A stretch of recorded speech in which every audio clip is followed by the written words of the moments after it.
I met him through going to watch his son, his youngest son, Liam, play basketball. And Liam is with us today, but his dad is going to give us a talk, and he's put things in and taken things out, so he's going to talk as long as Lester will let him. He's got two other lives other than talking to all of us. He's also a police officer, and he's also in real estate, in addition to being uncle to a lot of his nieces and nephews. So I'm going to turn it over to Rob Niemira.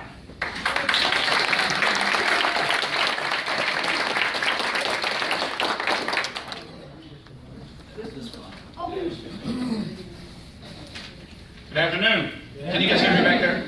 Yes. All right, I'll try to keep the volume up. First, I want to thank the Optimist for inviting me back. Somebody told me that, being invited back says something, and sometimes we're going to give you one more shot at it. Hopefully, it's because the few people that heard it the last time enjoyed it enough to want to hear it again. So I especially want to thank the Southside Optimist Club for kind of kickstarting this new adventure in my life, going and talking to people and sharing our story, sharing my story. The story that I have is about finding my why. Throughout life, a lot of people, when they're presented with challenges, will ask, how are we going to do this? When people get into business ventures, or when we start the real estate career, or when we start some sales career, people say, okay, you want to do that, but how are you going to do it? Well, if you don't have an answer for how you're going to do it, a lot of times those dreams die. Your plans die right there with the how. One other speaker said, don't ask the word how. Don't ask the question of how are you going to do this. Okay, how, he says, is none of your business. He says, what you want to ask first is it possible? If you can answer the question, is it possible? And almost always that answer is yes. Then you know that the how is out there. So after we know it's possible, the how is there. Now it's just a matter of working until we find it. A brief example of this, does everybody know who Roger Bannister is? If you know who Roger Bannister is, raise your hand. Roger Bannister was the first person in a organized, recorded race to run a sub 4-minute mile. Before Roger Bannister did this, nobody thought it was possible. The scientists, the medical community, everybody thought that it was impossible for a human being to run a mile in under 4 minutes. Roger Bannister didn't believe that. Roger Bannister knew it was possible, so he trained and he practiced and he trained and he practiced. And Roger Bannister went out there on May 6, 1954, and he ran a mile in about 3 minutes and 58 seconds, I think it was. First person in a recorded race, a documented race, to run a sub 4-minute mile.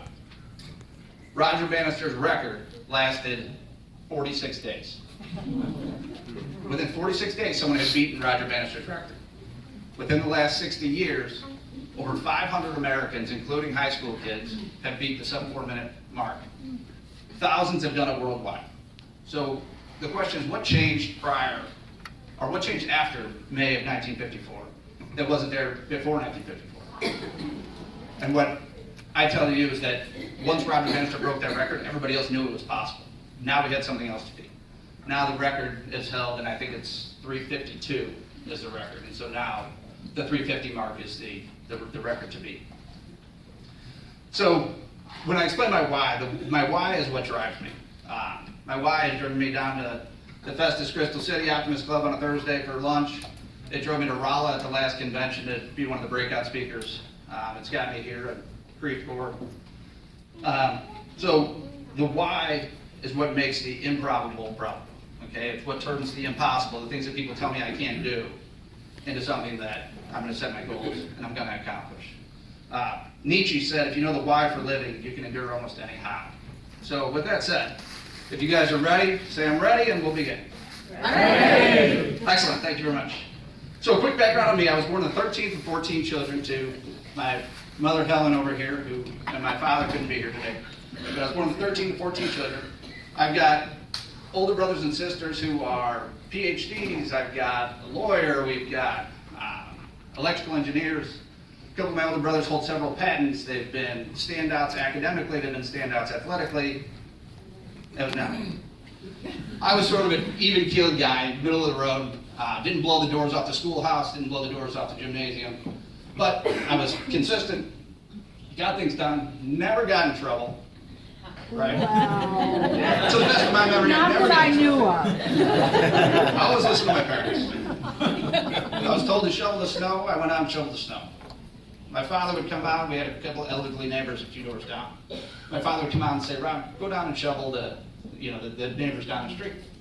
Okay, so I'd shovel our snow, and I'd start walking to the neighbor's house. He'd say, hey, don't pass up the next door neighbor's house to get there. Two there's on the way. Raking the leaves, same thing. I'd go out and rake the leaves. Hey, why don't you, it's a nice thing to do. Go down and rake their leaves. All right, I'd go down, stop. Don't step over something to get somewhere else. Do it along the way, rake their leaves. So when I asked my dad, why do I have to, getting kind of grumbly, why do I have to do 3, 4 different houses? I'm not getting anything out of it. He said, it's a nice thing to do, and because you were able to do it. And if that didn't work, it was because I told you to. So through those, I went off to high school and met the love of my life, who was seated over here. It's my beautiful wife, Erica. Just this month, we celebrated 20 years of dating and 15 years of marriage this year.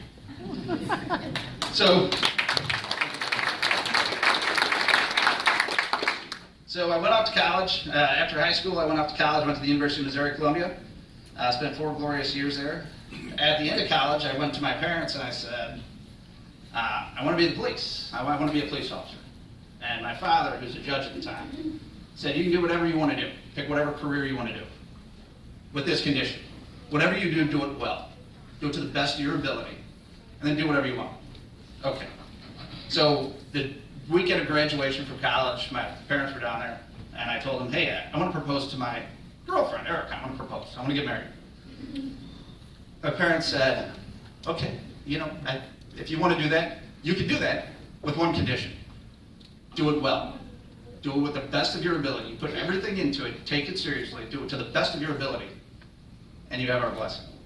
So I agreed to that. So after college, I graduated college in May, started the police academy in July. Held my end of the bargain through the police academy. I was able to graduate #1 in the police academy. I got the best overall officer award in the police academy. I got married. We rented a house, then we bought a house. I'm fast forwarding a little bit. And then a few years later, we started a family. My son Bradley was born in October of 2007. Bradley's seated over here. Bradley was born 3.5 weeks early, so a bit of a surprise. My daughter Elise was expected to be born December 24th, 2009, and she is seated over here on her aunt's lap. Elise was born 9 weeks early, or 9.5 weeks early. So she was due December 24th. She was going to be our Christmas baby. She was born October 23rd. So she's expected December 24th. My life is easy. I was a detective at the time. I was on the sergeant's list. I knew I was going to get promoted. Life was going to be easy. I was kind of on an easy streak. On October 23rd, 2009, I get a phone call from my mother-in-law that says my wife is in preterm labor. She said, get over here. We have to go to the hospital. I got over there. I picked Erica up. We threw her in the backseat of the car. My mother-in-law rode in the backseat of the car with her. We're on our way to the hospital. I'm trying to fight 5:30 p.m. traffic, and I'm on the phone trying to use every piece of influence I have as a St. Louis City police officer. Get on the phone with 911 saying I need an ambulance. There's no way I'm making it to the hospital in this traffic. I need an ambulance. Here's where I'm going. There's an exit, 2 exits up. Have the ambulance meet me there. I'll be off the side of the highway. So thankfully they liked me well enough. They sent a car to block traffic for me. They sent an ambulance. Erica was put in the back of the ambulance. She made it just to the hospital and almost delivered the baby in the elevator at the hospital. She made it into the operating room. They said, throw these scrubs on. By the time I put the scrubs on and came into the operating room, my baby had a hat on. Somehow she found a hat. So we spent 7 weeks in the NICU, Elise did. I made sergeant while Elise was in the hospital. So the blessings came, the challenges came, but then the blessings came. Elise was home by Thanksgiving. Life kind of smacked us on the blind side, but then it rewarded us. It gave us something for our troubles. So there were no major advancements, no major setbacks over the next couple of years. We found out about our 3rd child in 2012. We found out we were going to have a 3rd child. And we figured we paid our dues with Elise, right? 9 weeks early, 7 weeks in the NICU, we paid our dues. And so we're in the clear. And then Murphy shows up. Did you guys know who Murphy is? Mm-hmm. So Murphy's got this law, right? Mm-hmm. And Murphy tells us that anything that can go wrong will go wrong. So the sonographer, when we're in there for our first ultrasound at 20 weeks, is just not her same jovial self. She was the same sonographer throughout the first 2. She just wasn't saying joking stuff. She wasn't joking around with us. She wasn't saying, here's a foot, here's the heart, here's the brain. She wasn't doing that. So, kind of all business, not rude, but just all business. The sonographer left the room. I looked at Erica, I said, something's going on. There's something going on. Sonographer came back and said, we want you to meet with the doctor. We went down to meet with the doctor. The doctor tells us, we think your child has spina bifida. At that moment, there was this loud buzz in my ear. His lips moved, and all I had was a loud buzz. He said something about a phone number, said something about a specialist, and this is not what I had planned. This was not in the cards.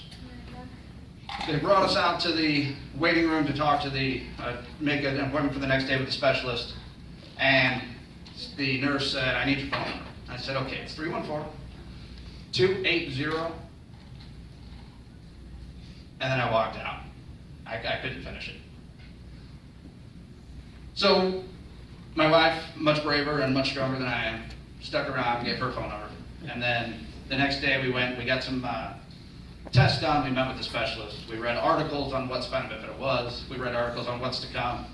If anybody here knows anybody going through a similar situation, unplug their computer, take away their internet access, don't let them read the internet. We scared ourselves to death. We did everything we could to prepare. He had a due date of 10/24/2012. He was going to be born right in between my older two. So in July, this guy Murphy stops by. I don't know if you guys know who Murphy is. So Murphy stops by, and Erica is having problems. She's going into preterm labor in July. We get her to St. Mary's Hospital. Thankfully, the staff there was top-notch, highly trained professionals, and they very politely, very kindly told us, you're not leaving. You're going to stick around for a while. So Erica sat in St. Mary's Hospital from July of 2012 to September of 2012. So we'll fast forward until September 13th of 2012, when I get a phone call. I'm hanging out with the older two kids, 5 and 3-year-old at the time. I'm hanging out with those two kids, and I get the phone call that she has to have an emergency C-section. She's not going to make it this long.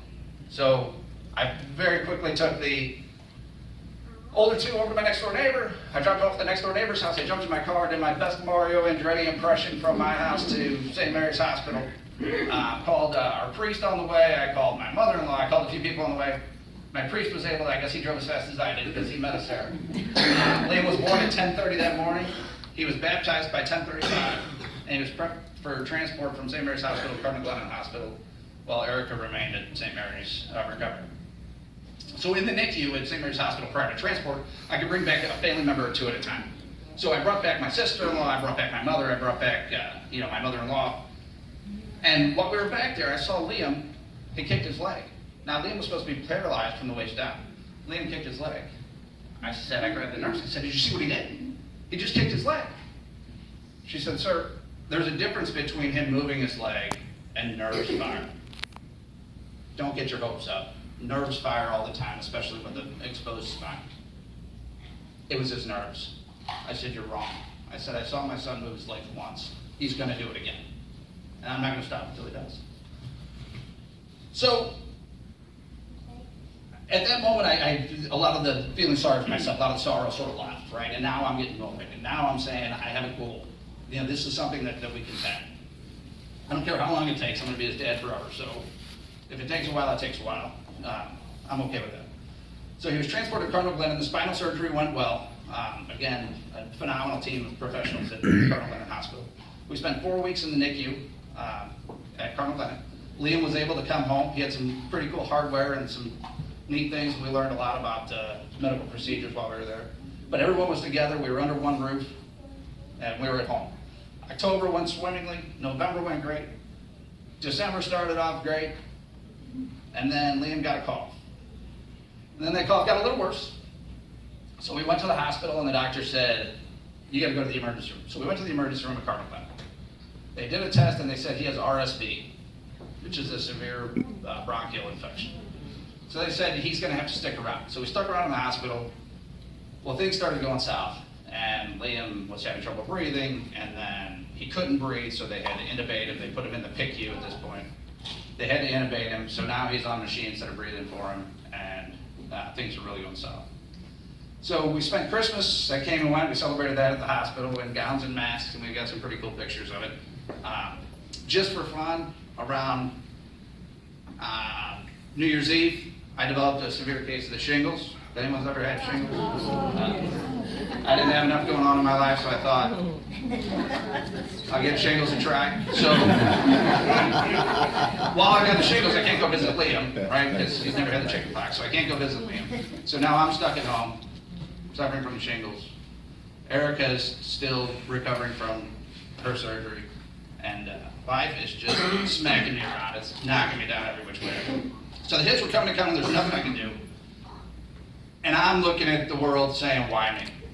Why do I have so many problems? All I wanted were things to be easier. I didn't want people to do everything for me. I just wanted it to be easier. Okay, I wanted people to make things just a little bit easier. And it was around that time that all of Mom and Dad's wisdoms came back. All the books and articles that my dad made me read every time I'd ask a question, it wasn't here's the answer, it was look it up. Now if you said, okay, fine, and try to walk away, that wasn't good enough for Dad. Dad said the dictionary's right there. Look it up, I'll wait. And so you had to look it up. He would always have articles. If you asked a question about a saint, if you asked a question about a piece of history, within a few days you would have a photocopied article. And read this. And then he would quiz you on it to ensure that you actually did what he told you. So all the books and articles that I had to read from my dad, all the lessons that they told me, that my mom and dad saying, don't be lazy in educating yourself. You can't be intellectually lazy. Stay curious. Keep asking questions. If you don't know something, ask. Find out the answer. And then that's going to raise more questions, and then find out the answer to those. Don't shortcut anything. Don't step over the neighbor's lawn to get to the next one. Do what you have to do. Take care of everything now. Don't shortcut. If you're going to do something, do the best you can. Don't go in. You know, my dad used to say, don't do things don't do things slow, don't do things super fast, and don't do things half-assed. So, you do more than you're asked. He would say, when people ask you to do something, do more than you're asked. And they call it's an investment in your future. So there are things, the biggest lesson that I learned throughout all this was from my mother. And my mother used to tell me, there are things you can do something about, and there are things you can't.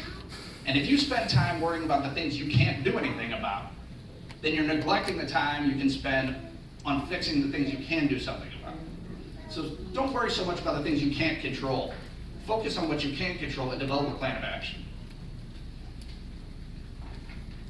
So I looked in the mirror and I said, why me? And then I said, well, why not you? Who else? Who should it be? Who would you pick? Who do you want to go through this? Who do you think is better suited to handle it than you are? So from that I learned it's not what happens in life, and it's not what life throws at you, but it's how you handle what life throws at you. It's not what happens, it's what you do about what happens that makes you who you are, or makes it, determines the outcome. Don't wish it were easier, wish you were better. Don't be lazy in learning. Read the books. Don't wish for less problems, wish for more skills. So when you're presented with these, you don't wish that people would give you less problems, because you grow through the challenges. Through the challenges is where we find out. So the analogy that I've heard that I think best suits it is I was like a sailor standing on the side of my sailboat, right? And I'm complaining about the wind, and I'm yelling that the wind won't make my boat go. Instead of learning how to trim a better sail, instead of learning how to be a better sailor, and learning how to manipulate this boat, I was complaining about the wind. And it's at that point that it was pointed out that, hey, the wind blows the same for everybody. Everybody's got problems. Everybody has to deal with the same wind. It's the person who knows how to manipulate that sail that's going to win. So I needed to set goals, I needed to quit complaining, and I needed to handle what I could control. So Liam improved, he was released from the hospital, went back to being the happy baby boy that he is. However, I was changed fundamentally. I was not the same person.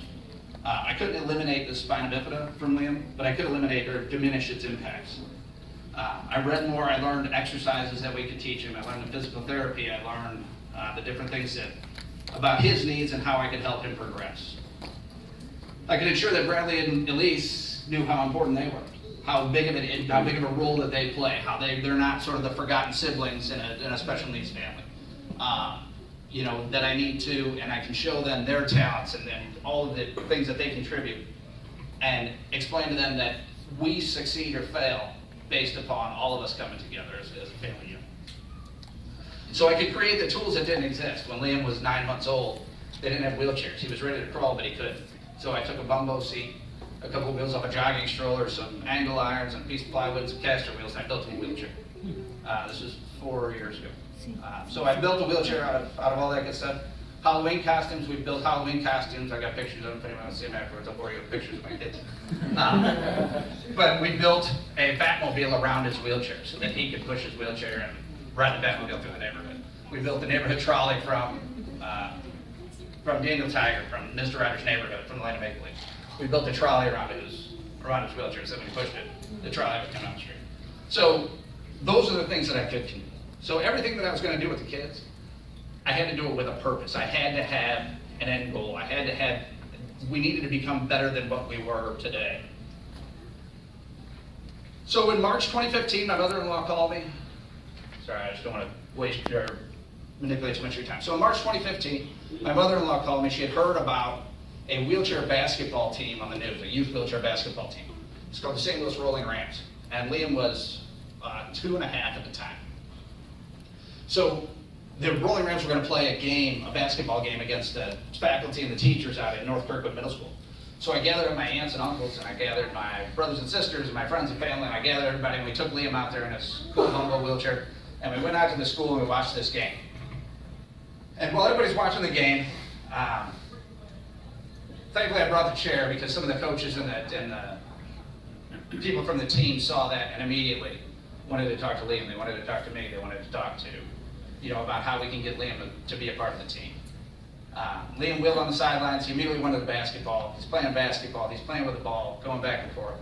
There's kids 10 to 17 playing able-bodied teachers, and this game looked like the Harlem Globetrotters. These kids in these wheelchairs were running circles around these able-bodied people inside wheelchairs. They just could not wrap their heads around how to turn and how to manipulate a ball and how to do this.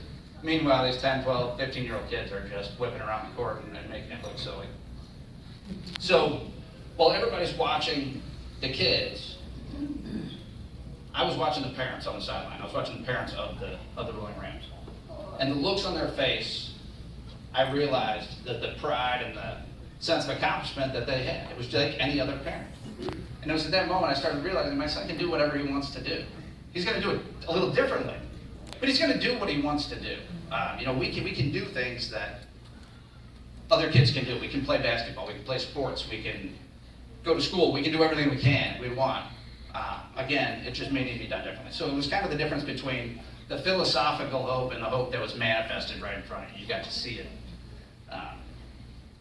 right in front of you. And so the impact of seeing this game, of going to watch the St. Louis Rolling Rams, was it's led to Liam playing ice hockey. He got to play with the U.S. Paralympic team. Again, they don't make sleds. They call them sled hockey, where you sit and it's got blades underneath it and use sticks to push. They don't make them small enough for Liam. They only make it for bigger kids. Well, that excludes Liam. Well, I got together with my family and we said, not on my watch. So my sister-in-law, Melissa, is sitting over here. Her husband is a hockey coach. So we looked at it. Well, he went to the resale shop, got a couple pair of old hockey skates, some plywood, a 5-gallon bucket, and some carpet. In a few minutes, a couple hours later, and we used some of the kids as kind of crash test dummies and let the old kids but we had a sled that worked. And so now Liam has been ice skating. You want to go ice skating? We get to go ice skating. You want to go play hockey? We get to go play hockey. He plays baseball. He plays frisbee. Anything that he wants, we just have to modify it a little bit. So now, instead of playing baseball on a baseball diamond, we play baseball on a tennis court. So he gets to be part of the team. He gets to get around and be around kids that get around just like he does. He's in his element on the basketball court and in these sports. Out there, he's the normal one. Out there, we're the ones that look silly, and we're the ones that kind of everybody points and laughs at because we can't figure out how to manipulate the chair like he can. Liam has taught us several lessons. One of the things that we don't say, and if I were to bring Liam up here and ask him, we don't say the words "I can't." Right, buddy? Do we say "I can't"? What do we say? Go ahead. Liam would tell you. We say, "I need help, please." That's what we say. Instead of saying "I can't do it," he says, "Dad, I need help, please." We don't ask for help because we're weak. We ask for help so that we can stay strong, so that we don't expend all of our energy trying to do something that is overly difficult for us.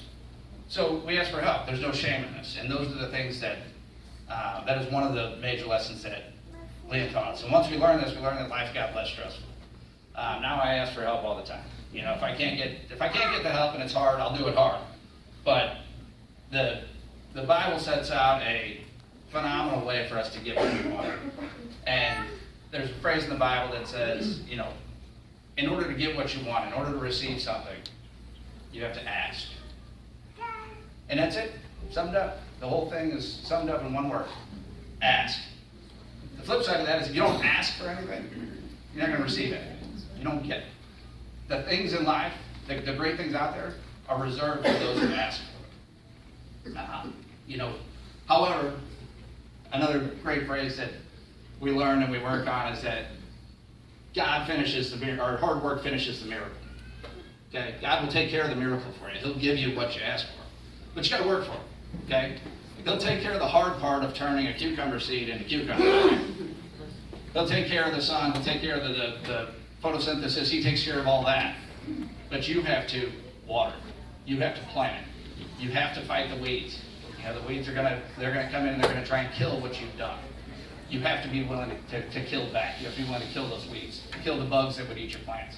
You have to be willing to put forth the work in order to make the miracle come to fruition. If you don't put in the hard work, your miracle dies. So you can ask for it, and He'll give it to you, only if you're willing to do the work to make it come to fruition. So with that said, I'll start to wrap this up, but I first want to say that I appreciate you taking the time to hear my story. I know I went rather quickly, but I wanted to make sure that I conveyed my why, that raising my children with the ability to face adversity and see opportunities, to understand that life is a matter of opportunity mixed with difficulty, to believe it's possible to achieve their dreams no matter what those dreams are, to look at life and never give up, never give in, and say at every opportunity it's not over until I win. To encourage them to take one more step, push just a little bit harder and a little bit longer, and as Coach John Wooden used to say, to make each day their miracle.